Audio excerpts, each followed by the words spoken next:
Føroyar skipa i LGBT, det er for Olavsøko, for det skrogångene Faroe Pride.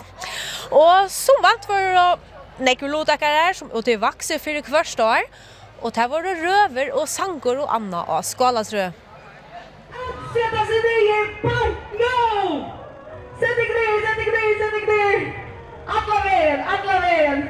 1, 2, 3!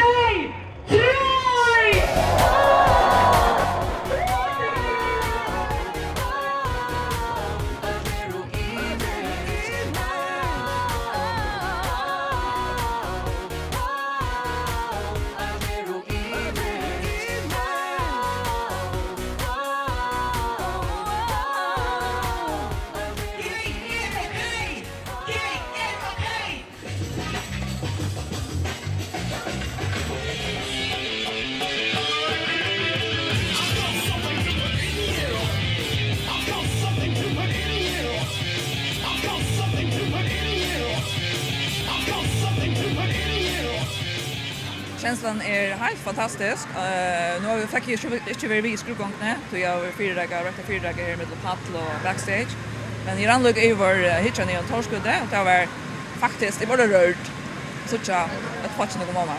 Folk är så glada och ett smula som man möts. Och det är ordentligt jävligt hotter att börja hålla sig på allt.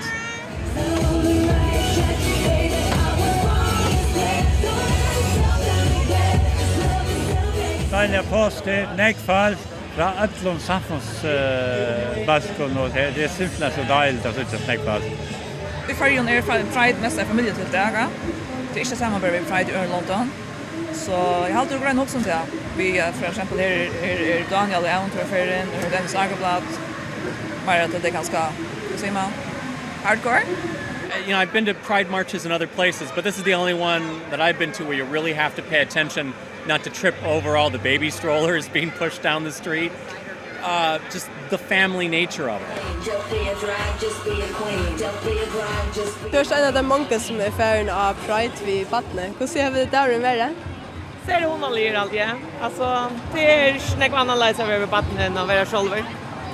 Nu har vi varit första här utan det första och alltid så ordla hon allt. Det är bara mega hyggligt vid honom allt.